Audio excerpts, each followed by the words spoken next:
Hey everyone, ready for a deep dive? Always ready. What are we looking at today? All right, so we're going to try to tackle this Bollywood film, Auron Kahan Dum. Okay, I've heard of that one. Yeah, and on paper it sounds like a total winner. Big names, Oh right? yeah, you got Ajay Devgn, Tabu, the whole romance thriller mix. Sounds promising. It really does. But we've got this review from moviekaticket.com. What are they saying?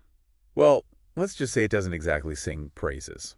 Oh, that's interesting. Yeah, it's almost like a classic case of expectations versus reality. I feel like we see that a lot. We do.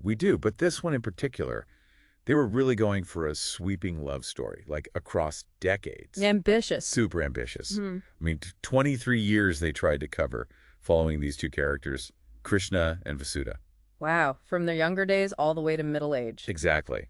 But the review kind of hints that they might have overreached a little. Ah, so the execution wasn't quite there. Yeah, like the pacing is a big issue, apparently. If you're jumping across 23 years, you got to make those transitions smooth. Right, you need to give the audience time to actually connect with the characters. Especially in a romance. Yeah. You want to feel that build up, the chemistry, the depth. Absolutely. And speaking of chemistry, the review actually points out something kind of fascinating. Oh, what's that? So it says Dev and Tabu individually. Brilliant. Yeah, no surprise there. They're both amazing. Right, but get this. They say the spark between them just wasn't there. Really? Yeah. That's so weird to think about, like two powerhouse actors, and yet. It makes you wonder, was it a direction issue? Or maybe the script just didn't give them enough to work with. Maybe. It's like they had all the best ingredients, but the recipe just didn't come together.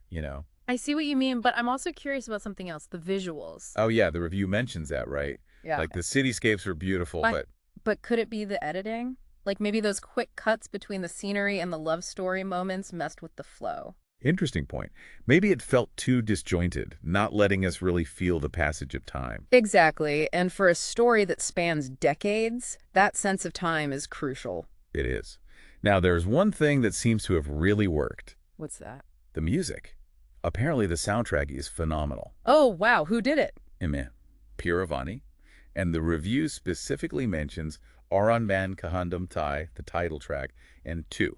I'll have to check those out. I love a good soundtrack. Oh, they're beautiful. I actually listened to them prepping for this. They really set the mood. I bet. So this begs the question, can amazing music save a flawed film? Right. Like, it can't fix everything, but it can add so much emotion. Totally. Music has this incredible power to elevate storytelling, even if the story itself has some hiccups. Like, it's filling in the emotional gaps, which, speaking of gaps, the box office numbers don't lie. How bad was it? Apparently, they only made like 12 crore. Ouch. And what was the budget? 100 crore? Yeesh, that's a huge difference. You'd think with Dev 9 and Taboo it would have at least done decent. You would think. So, what's the takeaway here for everyone listening? I think it's a reminder that even with big stars and a cool premise, a film lives or dies by its story. Yeah, if the emotional core isn't strong, no amount of fancy visuals or beautiful music can fully save it. It all goes back to good storytelling. Always. It does. But hey, for those wanting to dig a little deeper, I hear the Movie Ticket Films Review app has a really detailed breakdown of the movie. Oh, so maybe there's more to uncover. Maybe. Could totally change your perspective. Oh, Or, hey, maybe you'll just end up hooked on the soundtrack. that's always a win. It is. All right, everyone, that's our deep dive for today. Catch you next time. See ya.